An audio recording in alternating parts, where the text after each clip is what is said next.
Sobat Maestro, sesaat lagi Anda akan bersama-sama mengikuti pengajaran firman Allah yang disampaikan oleh hambanya Pastor Dorcas Daud dari Gereja Hope ACC. Selamat mendengarkan.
Shalom, Anda akan mendengarkan program Kuasa dalam Firman-Nya yang disampaikan oleh Pastor Dorcas Daud dari Hope ACC dan Dorcas Ministries.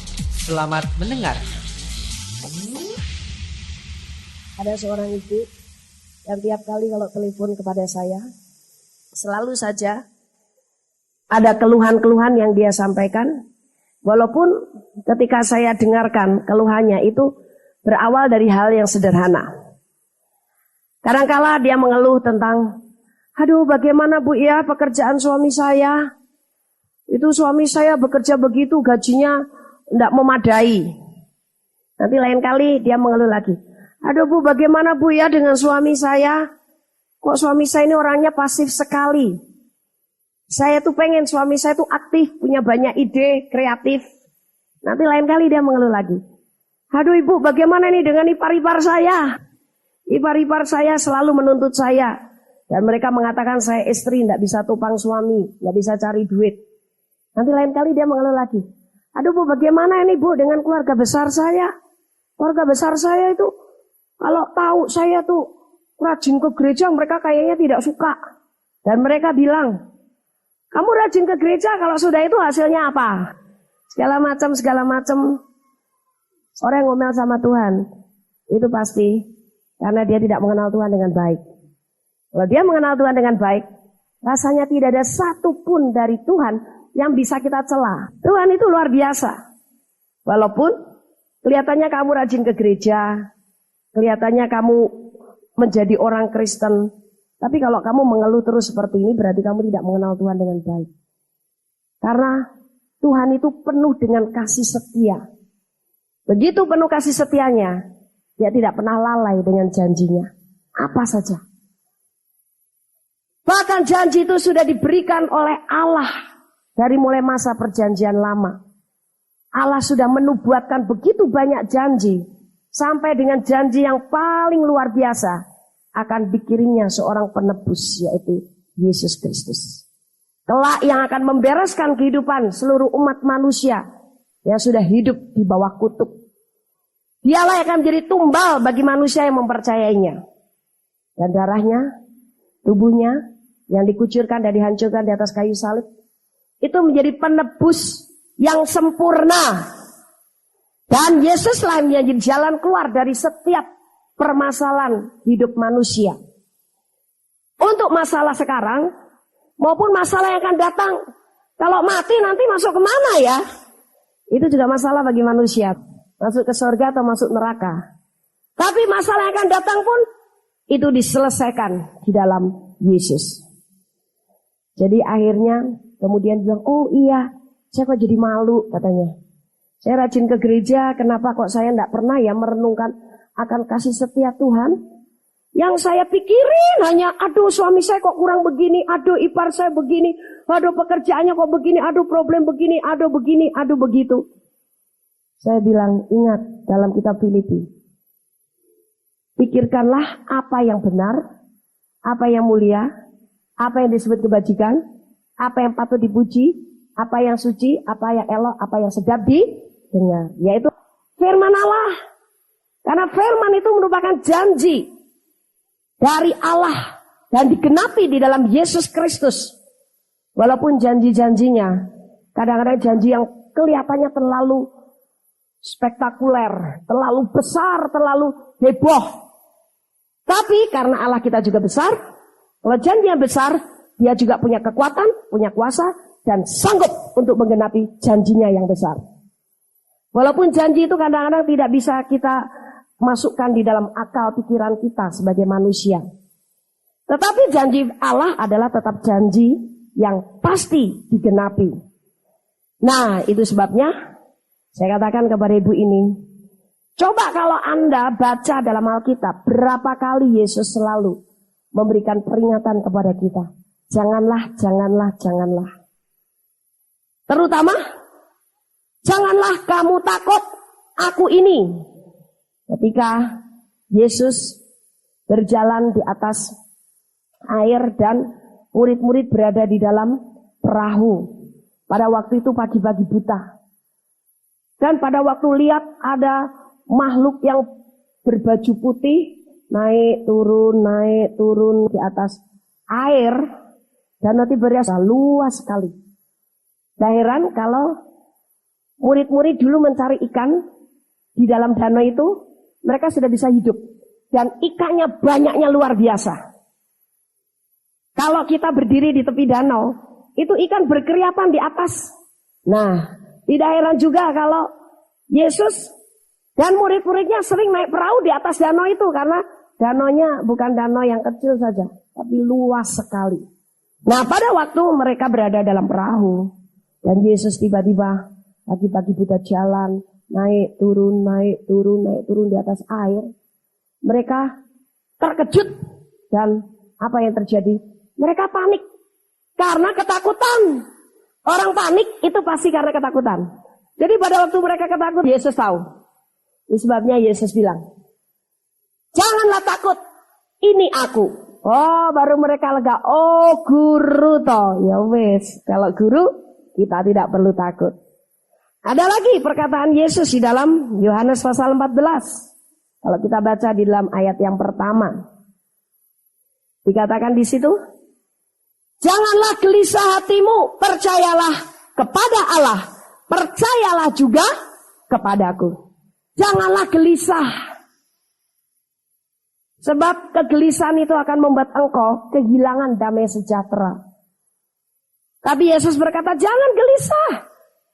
Apapun yang sedang kau hadapi, apapun yang sedang kau alami, apapun yang sedang ada dalam pikiranmu, tapi jangan membuat hatimu menjadi gelisah. Yang penting supaya kamu tidak gelisah, percaya kepada Allah dan juga percaya kepadaku. Jadi orang yang percaya kepada Yesus atau orang yang percaya kepada Allah, pasti dia tidak akan pernah gelisah. Kalau Anda lagi gelisah, pasti kepercayaan Anda atau iman Anda kepada Allah, iman Anda kepada Yesus lagi kena rongrongan, lagi kena polusi, kotoran-kotoran dari dunia. Tapi kalau kita percaya kepada Dia, pasti kita mengalami damai sejahtera. Jadi gampang kalau lagi gelisah, cari lubangnya di mana. Oh iya, saya lagi kena polusi omongan tetangga nih. Oh, hati-hati loh. Sekarang ini zamannya banyak rampok loh. Jadi hati-hati. Rumahmu mesti dikunci baik-baik. Kamu kalau pergi kemana-mana, tas mesti dikempit, dibawa ketiak. Apalagi ibu-ibu. Wah, segala macam. Oh, hati-hati loh.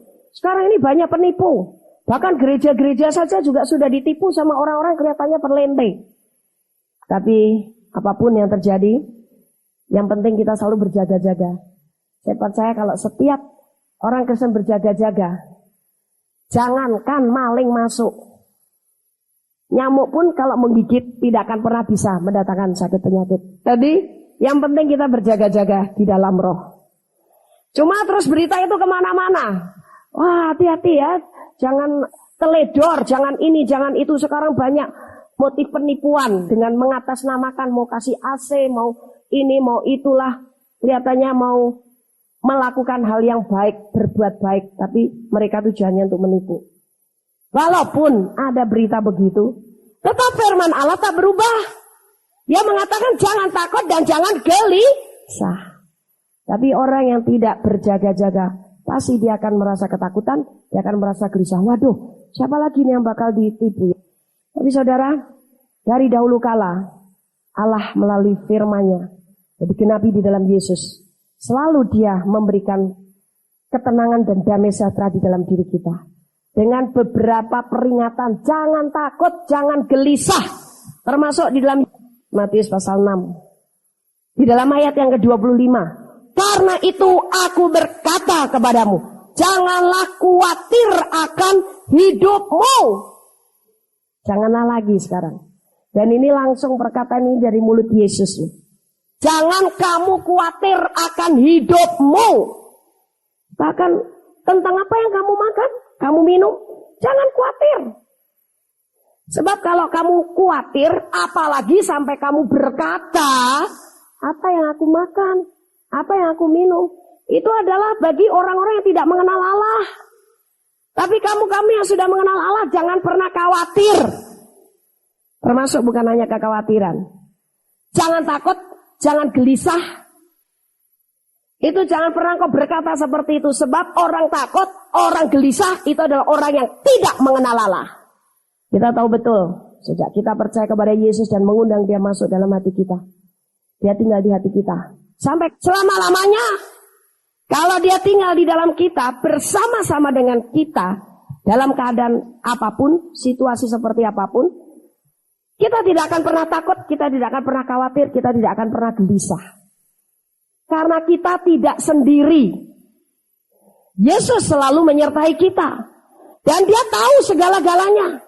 Walaupun barangkali suami Anda sudah meninggal dan Anda tidak mau menikah lagi. Atau istri Anda sudah meninggal, Anda tidak menikah lagi. Ataupun yang masih bersuami tapi suaminya sibuk sekali, sehingga Anda seringkali banyak ditinggal. Ada seorang ibu bilang kepada saya begini, akhir-akhir ini suami saya begitu sibuknya, memang saya lihat dia sih sibuk dengan urusan kantornya. Kalau pulang sampai jam 1 pagi, jam 12, nanti pagi-pagi dia sudah berangkat lagi. Seringkali dia bawa kerjaan kantor ke rumahnya. Jadi, wah, tidak ada waktu buat saya. Saya tahu dia pas akan ngomong begini. Jadi saya kesepian. Sebelum dia ngeluh begitu, saya bilang dulu, tidak perlu kesepian sebab Yesus selalu menyertai Anda. Dia selalu menemani engkau. Dia tertawa, kok ibu tahu sih saya mau ngomong begitu? Saya ngerti lah pasti arahnya ke sana.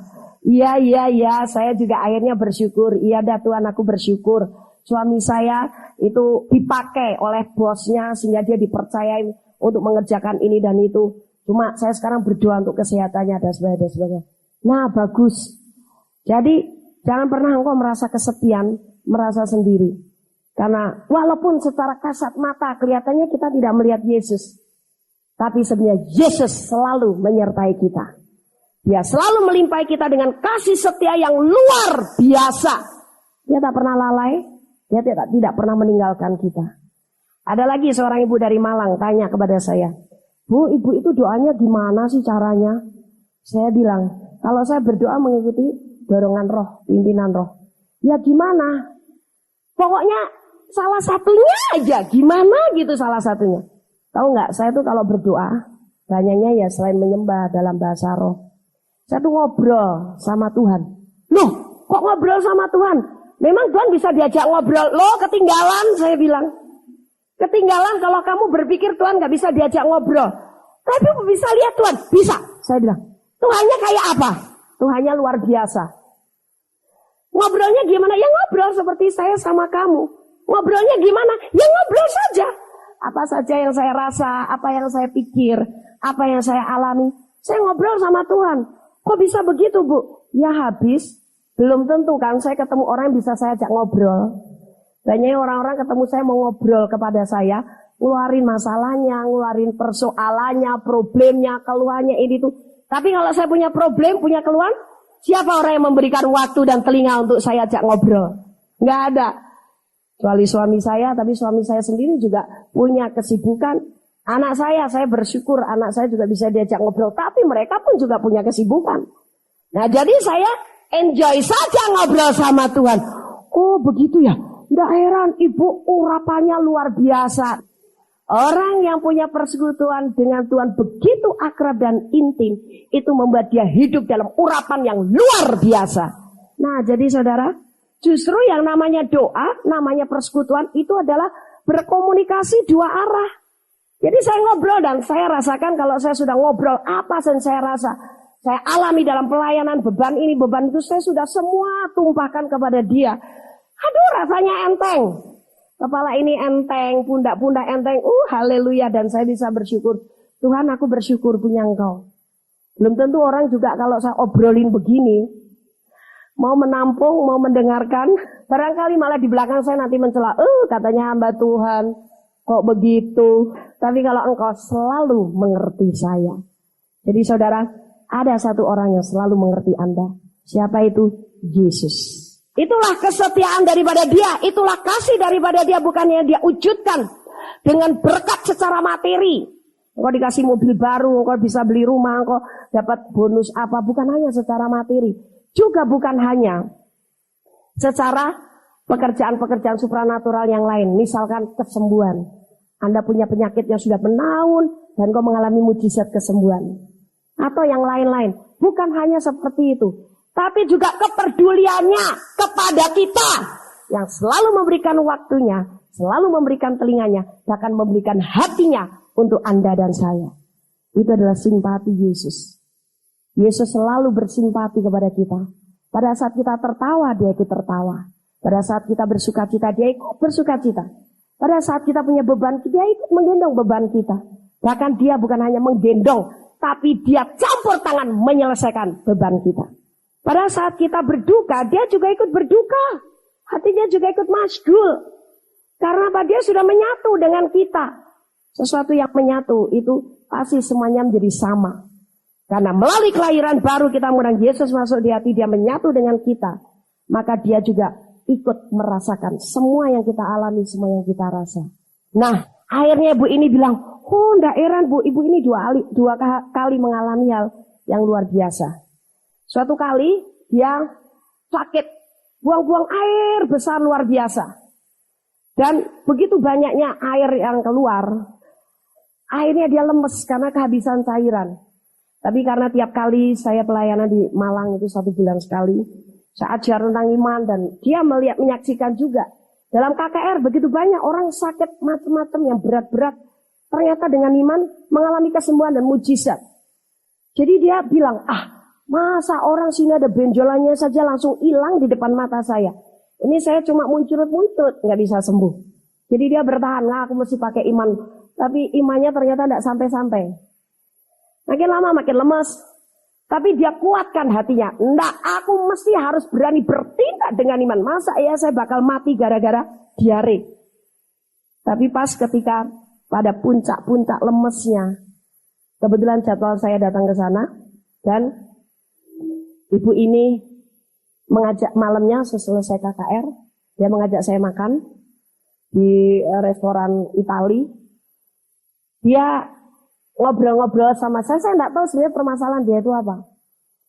Karena dia pikir, nanti sajalah saya didoain kalau habis KKR.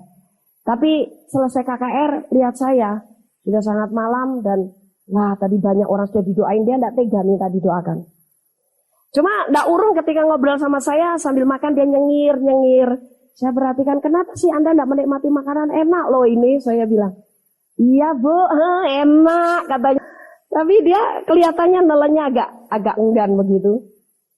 Akhirnya dia bilang, saya sudah diare loh bu beberapa hari. Saya sebenarnya lemes. Tapi saya ingat ibu bilang yang namanya iman itu harus berani bertindak dan klaim janji firman Allah. Jadi saya bilang, Tuhan kalau cuma kayak begini masa saya bisa menghadapi dengan iman. Dan ketika saya tahu ibu datang, saya justru paksakan hati saya. Saya mesti pergi ke KR, saya mesti ngajak ibu itu makan. Kalau saya tidak mau datang ke KKR karena saya mengikuti perasaan yang lemes dan sebagainya. Oh saya bakal tambah sakit. Puji Tuhan saya bilang. Saya udah mikir nih, wah pasti habis makan dia minta nih didoain padahal hari sudah malam. Tapi saya bilang ya biarinlah. Karena memang sudah jadi hamba Tuhan ya beginilah nasibnya. Terus akhirnya selesai makan, loh kok gak minta dilayani? Puji Tuhan dalam berarti. Tapi dia wajahnya udah seger gitu dan makanan dia ternyata juga habis. Padahal katanya ketika dia diare, dia tidak bisa makan sebab takut kalau makan keluar lagi langsung makan keluar. Jadi saya bingung tapi ya sudahlah tenang-tenang saja dia. Ya saya dipulangkan ke hotel. Sudah di situ apa yang terjadi besoknya dia datang menemui saya karena ada yang dibaptis. Terus dia bilang, "Bu, aneh sekali. Aku tuh sembuh loh."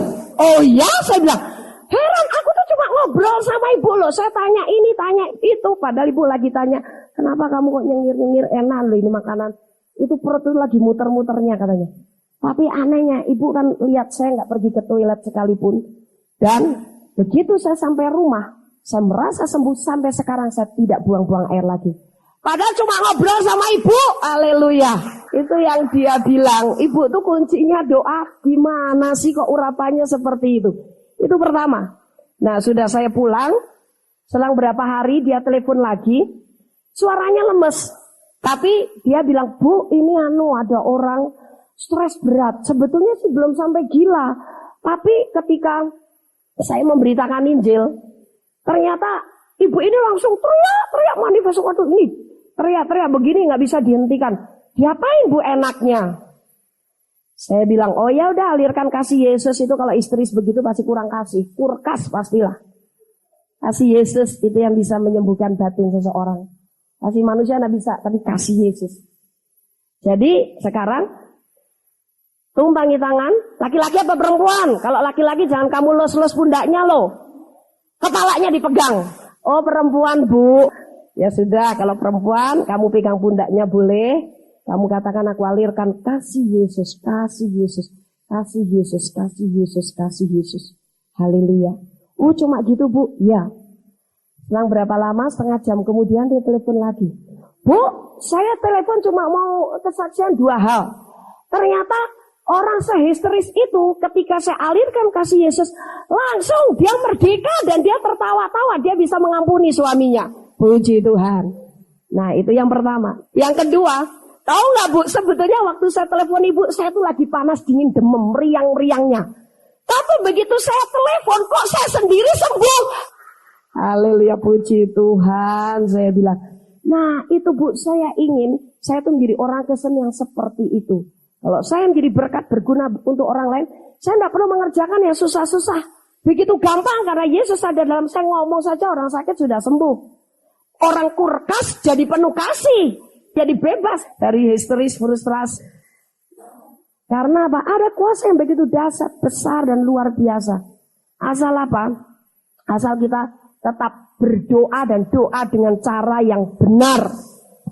Nah, tapi di sini Yesus mengatakan bahwa jangan kamu khawatir, jangan kamu gelisah, jangan kamu takut. Sebab hal itu terjadi atas orang-orang yang tidak mengenal Allah.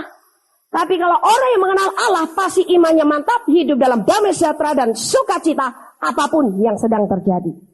Karena dia tahu siapakah Allahnya yang sesungguhnya. Yesus sendiri berkata di dalam Yohanes pasal 4 ayat 13 sampai 14. Jawab Yesus kepadanya, barang siapa minum air ini, ia akan haus lagi. Tetapi barang siapa minum air yang akan kuberikan kepadanya, ia tidak akan haus untuk selama-lamanya. Sebaliknya air yang akan kuberikan kepadanya akan menjadi mata air di dalam dirinya, yang terus-menerus memancar sampai kepada hidup yang kekal. Perhatikan, Yesus juga yang berkata, bukan Paulus, bukan Petrus, Yesus sendiri. Dia memberikan satu statement, pernyataan yang tegas sekali. Barang siapa minum air ini, ia akan haus lagi. Tetapi barang siapa minum air yang akan kuberikan kepadanya, ia tidak akan haus untuk selama-lamanya. Bukan hanya untuk waktu 1 tahun, 2 tahun, 3 tahun, tapi selama-lamanya. Dan pernyataan yang dikatakan Yesus ini, itu terjadi ketika dia berjumpa dengan seorang perempuan yang hatinya penuh dengan kehausan. Dia mendamba kasih sayang, dia mendamba perhatian manusia, dia mendamba kepuasan dalam jiwanya. Tapi ketika dia mencari jalan sendiri, itu dengan cara nyoba-nyoba dengan banyak laki-laki. Dia pikir laki-laki bisa memuaskan hatinya. Ternyata, wah enggak juga, makanya sampai ganti-ganti. Kalau dia merasa puas dengan satu laki-laki, enggak perlu sampai 5 laki-laki. Tapi ternyata dia tidak mendapatkan kepuasan karena apa? Dia mencari air dari dunia. Makanya kepuasan yang kau cari dari hal-hal dunia tidak akan pernah memuaskan hatimu. Ada orang-orang yang kalau hatinya gelisah, resah atau tertekan atau cemas atau apa sajalah, malah buka televisi, lama-lama nongkrongin di depan televisi. Dia pikir dia akan terhibur hatinya oleh karena nonton tayangan-tayangan di televisi. Sinetron lah, telenovela lah. Dia pikir dia akan puas dengan menginput air dari dunia.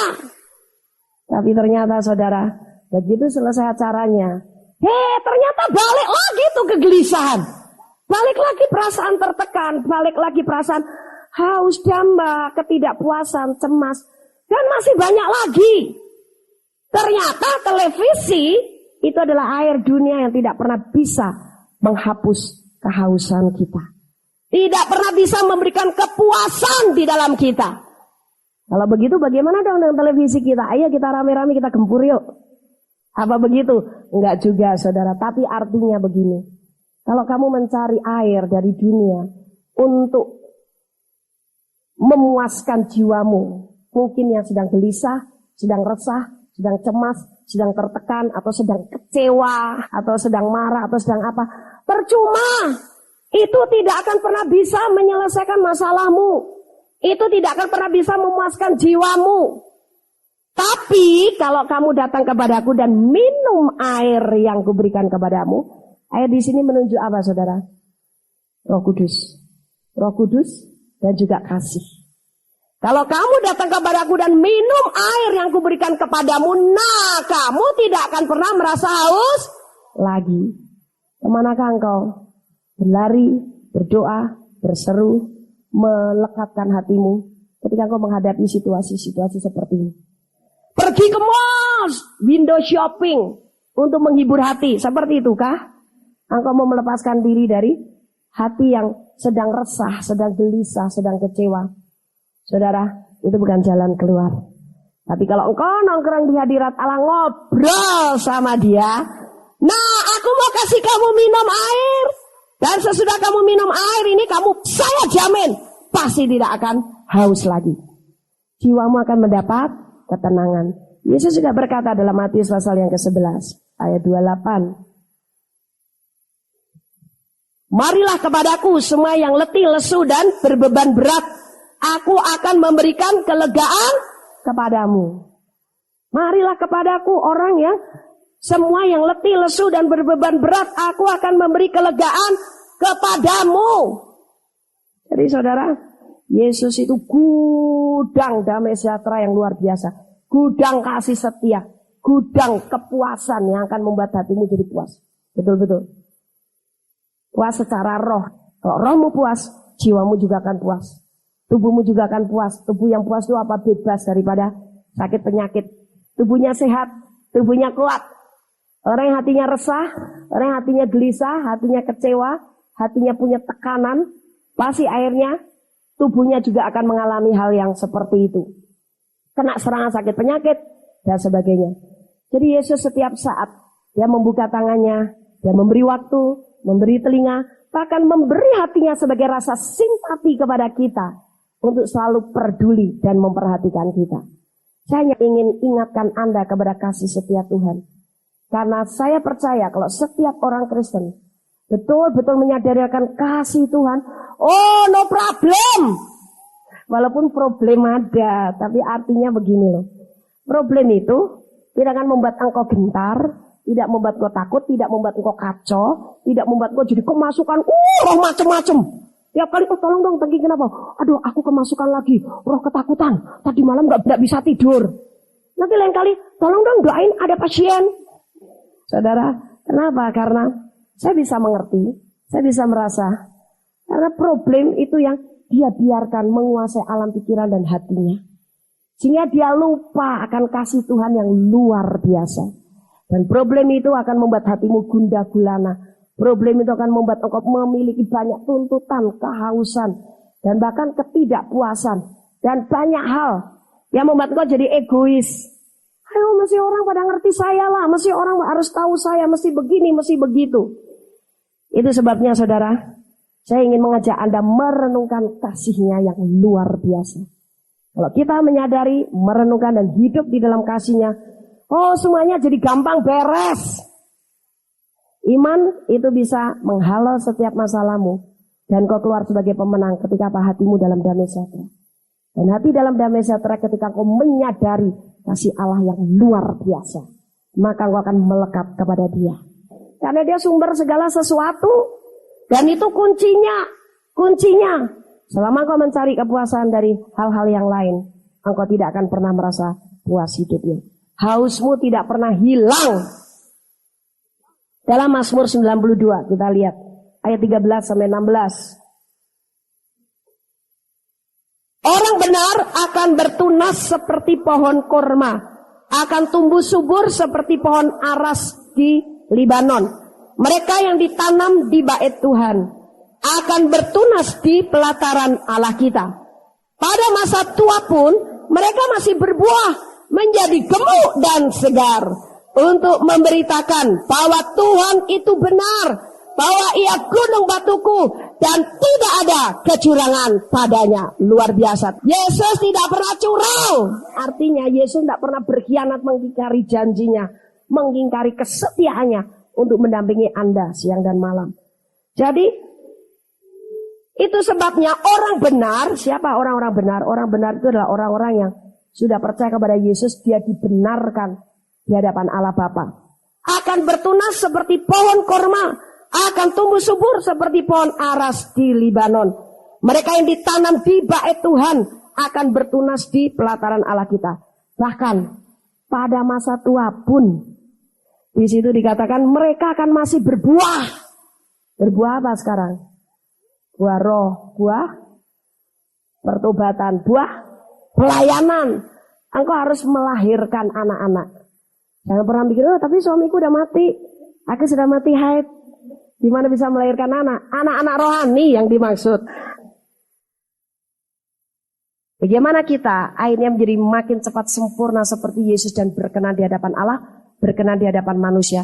Ketika kita memupuk iman kita, kerohanian kita dengan Yesus sedini mungkin.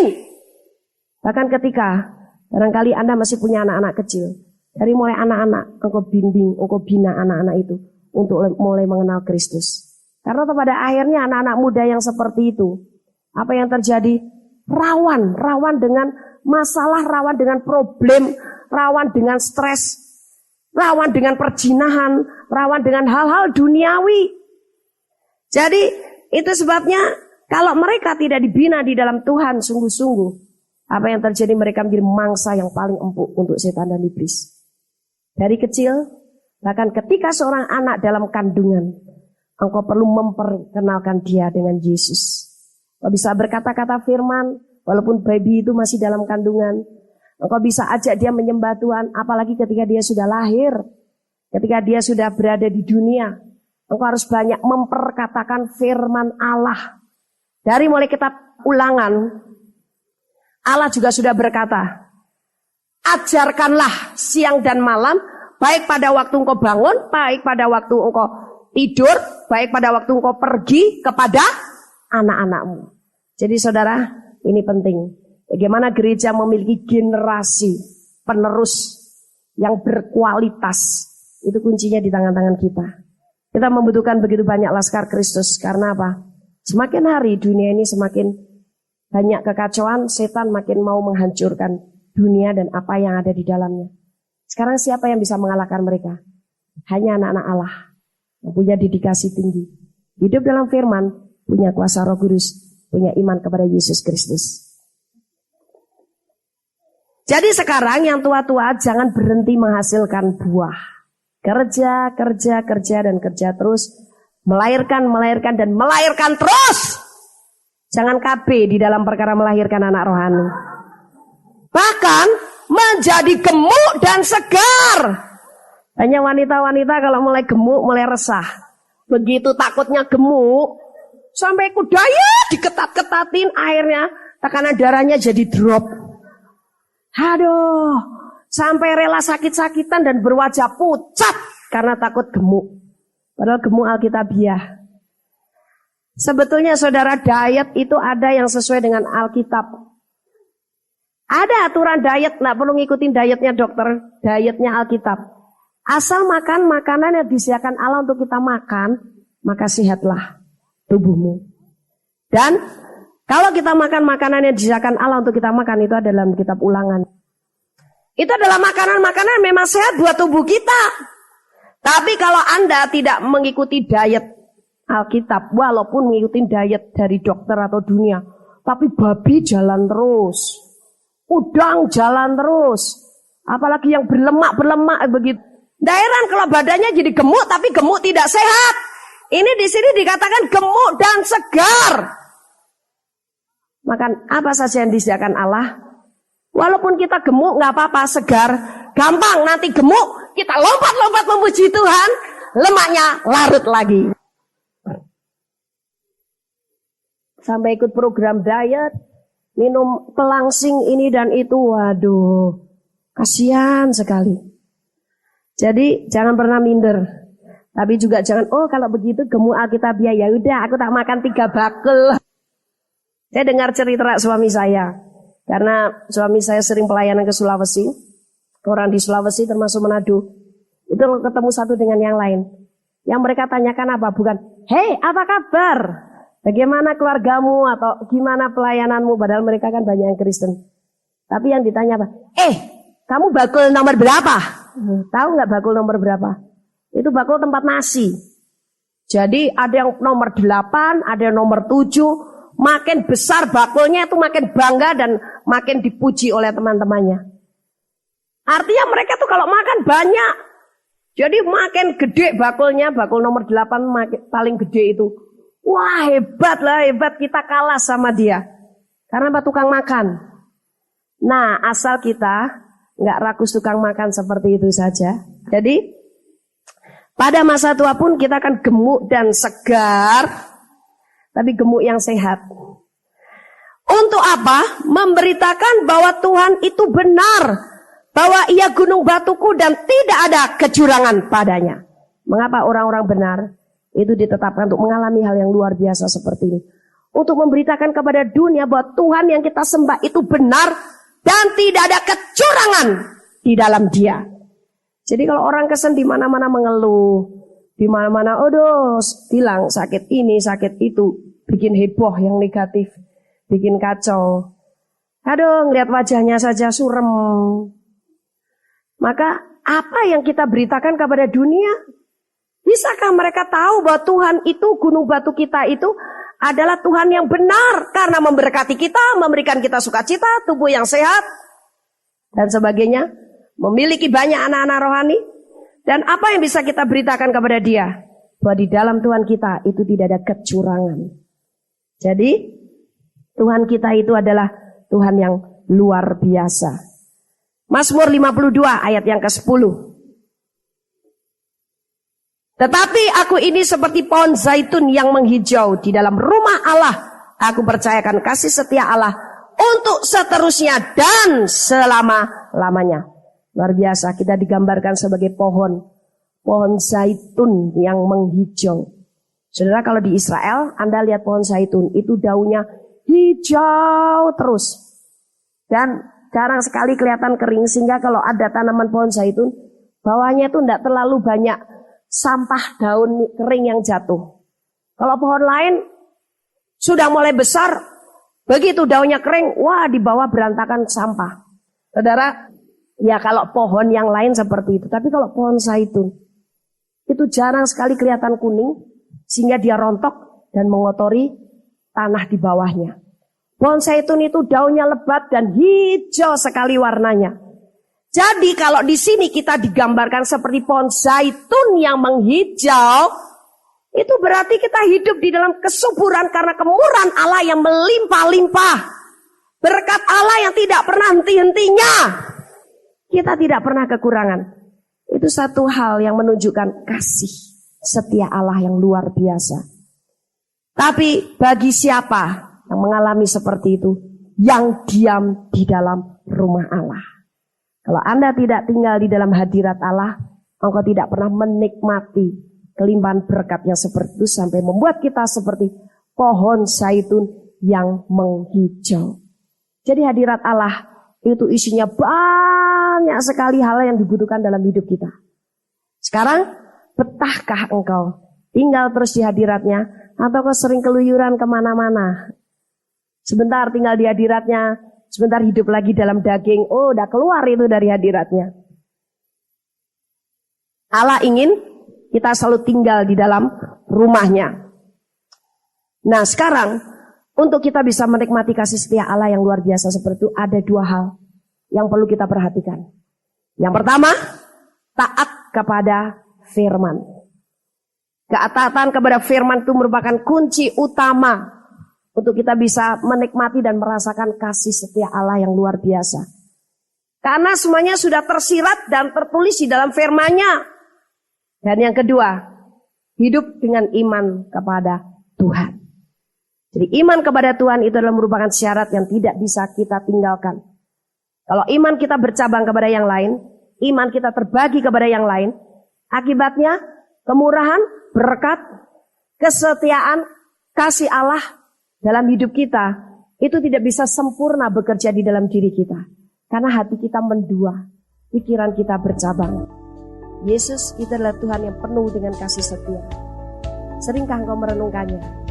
Amin. Haleluya. Kami percaya Anda pasti diberkati oleh firman Tuhan yang disampaikan oleh Pastor Dorcas Daud STH dari Hope ACC dan Dorcas Ministries. Dan bila Anda memiliki pertanyaan seputar kegiatan pelayanan kami, Anda dapat menghubungi kami di 08 222 703 0006. Sekali lagi di 08 222 703 0006. Sampai jumpa kembali. Tuhan Yesus memberkati.